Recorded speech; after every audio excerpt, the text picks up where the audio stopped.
Hey guys, Barry Page here with Legacy Money, the show that helps you live more, give more, and leave more.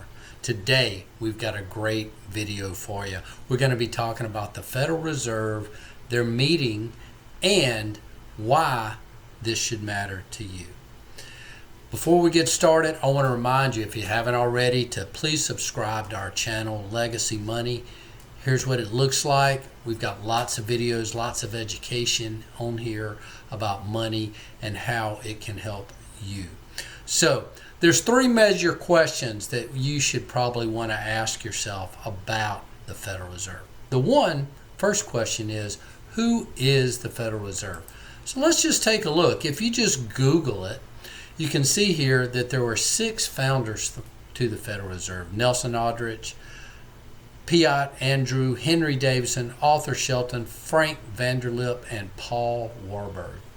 If you want to learn more, you'll definitely want to check out this book. It's a big one, The Creature from Jekyll Island, a second look at the Federal Reserve by G. Edward Griffin.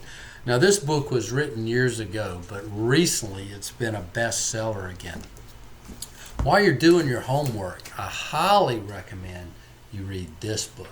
This is from Ron Paul. It's called In the Fed, and it has history and really from his time in Congress speaking with members of the Federal Reserve. So it's a great book. You'll learn a lot and why it's important to understand about the Federal Reserve. And of course, you can always just go to the Federal Reserve website to learn more. It's federalreserve.gov. When you go there, you can, just click around to learn, but their stated purpose is the central bank of the United States provides the nation with a safe, flexible, and stable monetary and financial system. So you can just, ask yourself those questions. Are they doing a good job? But if you click on videos right up here, it'll take you to today's meeting. So if you're bored, you just want to hear all of this information, you can.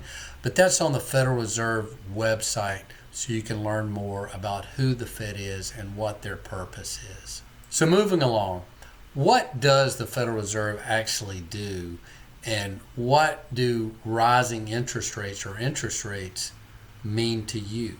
Most of us are looking at interest rates as inflationary. The rates are going up. The Federal Reserve is raising rates. Now, they didn't actually raise rates today, although they hinted at raising them later this year.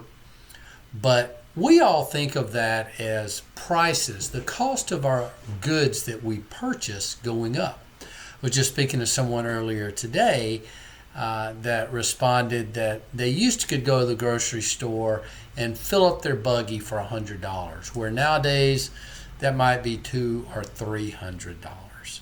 And of course, most of us are concerned about rising interest rates and the effects that it will have on our long-term debt. So for instance, let's say you had a credit card with a $10,000 balance and you were paying 6% interest. And that would be $10,000. That would be roughly $600 per year. Now, of course, credit cards work a little differently. The interest is compounded daily.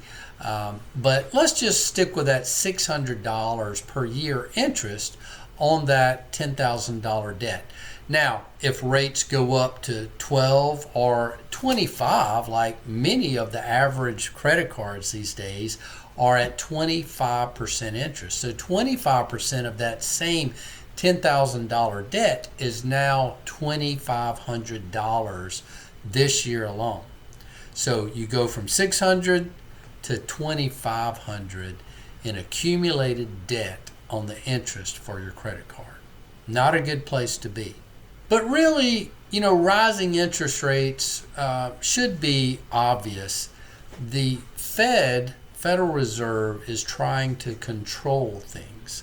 And if you know anything about lending, you know that you first have to qualify with most financial institutions if you're going to borrow money.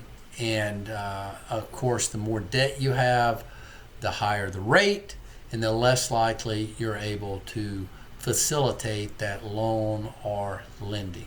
Now, why should you be concerned? Well, obviously, the things that we just talked about, rising rates can cause increased debt. People tend to think of inflation and the cost of goods, but we've learned, and you may have learned through some of my previous videos. If you haven't already, I'd encourage you to check out some of my other videos on the Federal Reserve, on borrowing, on the cost of borrowing, and the cost of capital. But specifically, you might want to check out my videos on the infinite banking concept, IBC, and how you can become your own banker. But back to the question, why should you be concerned? Well, there's a cost, and your capital has a cost, and your borrowing cost have a cost, and that cost is lost opportunity cost. It's the lost opportunity that your money could be working for you instead of going to pay off debt. So whether or not you have debt or not, or you pay for things cash, these things, interest rates, should concern you. But at the end of the day, it's all about control. Here's a question for you. Can you control the Fed, the Federal Reserve? And the answer is no. We cannot control what the Federal Reserve is going to do. We cannot control the Fed, and we cannot control interest rates. We can also control our borrowing and who we may borrow money from. So who benefits from the Fed meetings? Well, here's an article from CNN Business, How Wall Street Makes Money by Predicting the Fed's Decisions. Have you ever noticed just prior to the Fed meeting, there's all types of news stories, and all the anchors, all of their guests are making predictions on what's going to happen to the stock market? They're always making predictions on what's going to happen. So it's a business within itself, predicting what the Fed will do. So what actually happened today, September 20th, 2023 at the Federal Reserve meeting? Well, Jerome Powell spoke, and he said that they're not going to raise rates this time. But he left it open that they could raise rates later on this year as originally anticipated. So the rates will remain what they call the benchmark rate, between 5 to 5.5%. Fed Chief Jerome Powell also echoed that he is concerned about a soft landing, and they wanted to make sure that we had one. Let me just read one of his comments. He said, "The worst thing that we can do is to fail to restore price stability." Now, what does that mean? Well, that means the Fed is focused on price stability. What do they mean? Well, they're talking about things like the cost of goods, inflation, right? Okay, so let's just take a look at inflation. The United States Consumer Price Index, better known as the CPI, and we're just looking at it for this year, since September of last year through August. And I don't know, it looks to me like inflation is rising, but you'll have to determine that. Or the cost of goods, or what the value of your dollar, is it worth more? Is it worth less? We can look at this chart over 10 years, and you can see that inflation has gone up pretty steadily, over the last 10 years. And there's no slowdown in sight, really. Okay, well, let's look at employment. Now, this is from the Bureau of Labor and Statistics.gov. And, this is what they're saying unemployment has been, that it's going down, and it's staying steady around 3.6, 3.7, although you do see a sharp increase right here in August of this year. You can look at it, non-farm payroll, and, pretty much the same chart, other than February that spiked up a lot.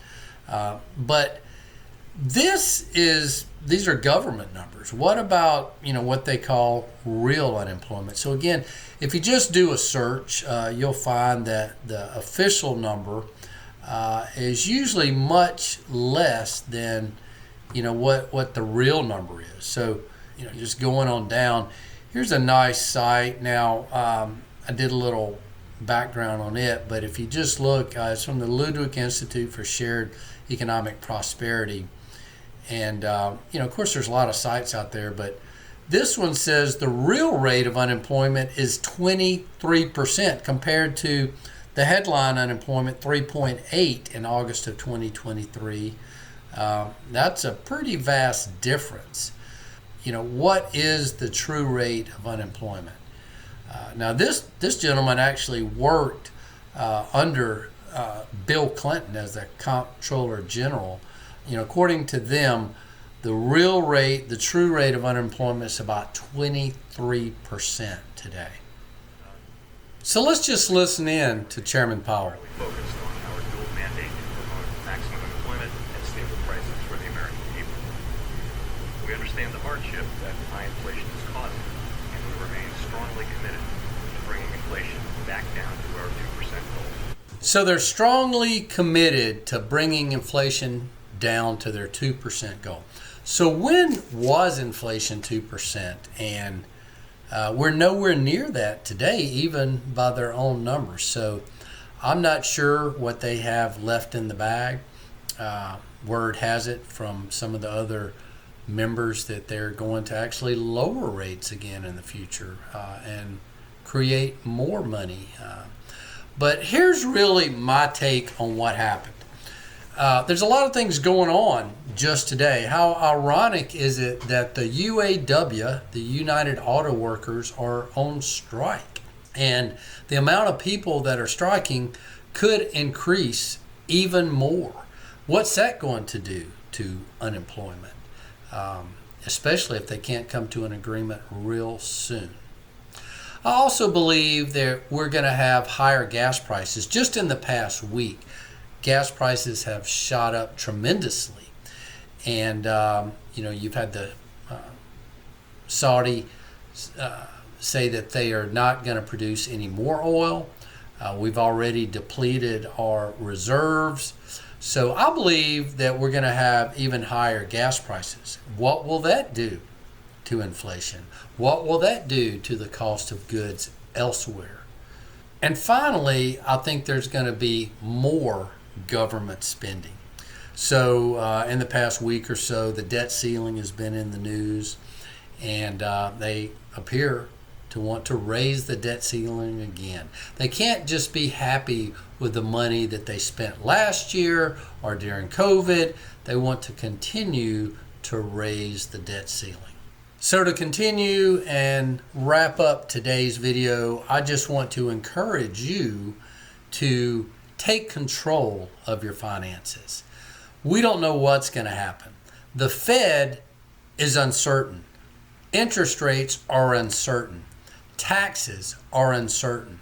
Inflation is uncertain. So if we can take control of our finances, then we don't have so much to worry about. We should decrease our expenditures where we can. We should increase our savings where we can.